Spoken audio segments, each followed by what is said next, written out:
There is a war being fought right now. No soldiers, no missiles, no headlines. But its outcome will determine who controls the technology of the next century. It is a war over 17 obscure metals buried deep in the earth. Metals most people have never heard of, with names like dysprosium, terbium, and neodymium. And one country controls most of them. This is the silent war for rare earth minerals. This is AxisShift. Most people have never heard of dysprosium or terbium, yet those metals sit inside fighter jets, missiles, electric vehicles, and AI infrastructure, which raises a bigger question. Why has the world's second largest economy spent decades trying to dominate them? Because whoever controls rare earths controls the hardware of the modern world. Here is what makes them extraordinary. Rare earth elements are the hidden ingredients inside almost every advanced technology on Earth. Your smartphone contains them. Your laptop contains them. Every electric vehicle depends on them. Every wind turbine needs them. But it is in modern military hardware where their importance becomes truly striking. A single F-35 fighter jet contains nearly 1,000 pounds of rare earth materials embedded in its engines, flight control systems, and sensors. An Arleigh Burke destroyer warship contains nearly 6,000 pounds. A Virginia-class submarine requires 10,000. These metals make radar work. They guide missiles. They keep drones in the air. In modern warfare, rare earths are almost as strategically important as fuel. Without them, the most advanced military technology in the world stops functioning. And here is the problem. China controls over 70% of global rare earth mining. And when it comes to processing and refining, turning raw ore into usable materials, China's dominance is even greater.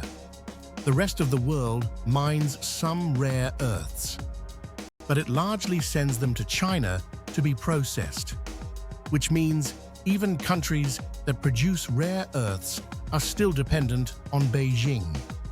This is not an accident. China made a deliberate strategic decision decades ago to dominate this industry.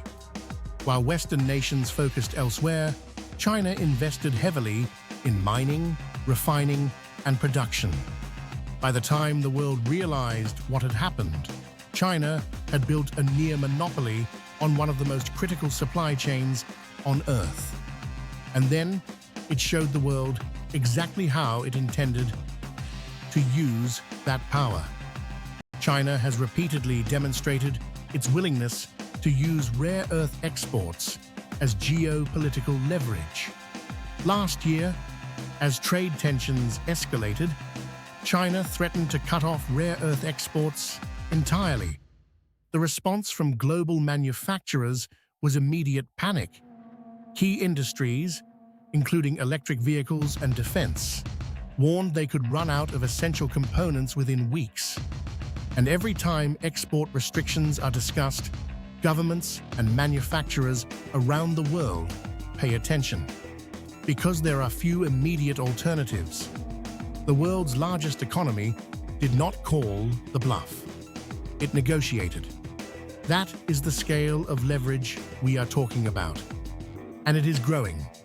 Just 2 weeks ago, China announced a potential new rare earth discovery in its northeast.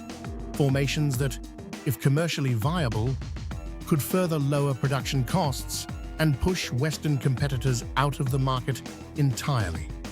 McKinsey projects that even by 2035, countries outside China will meet less than 20% of global demand for the most critical rare earth elements used in defense and electric vehicles. North America, even with aggressive government investment, is projected to achieve only 9 to 10% of refined rare earth capacity by 2035. The gap is enormous, and closing it will take decades. So what is the West doing about it? The United States has announced that from next year, any defense system using Chinese rare earths will be completely barred from government procurement. New supply deals are being struck with Brazil, Greenland, and other mineral-rich nations. Domestic producers are expanding operations in California and Texas. But the honest reality is this: Japan spent over a decade trying to reduce its dependence on Chinese rare earths. After more than 10 years of effort, it got from 90% reliance down to 60%. The United States currently depends on China for 71% of its rare earth supply. This is not a problem that gets solved quickly. So what does this mean for you? If you own electric vehicle stocks, defense stocks, or technology ETFs, rare earth supply chains directly affect the companies and use inside your portfolio. The metals inside these supply chains are not just industrial inputs. They are geopolitical leverage points.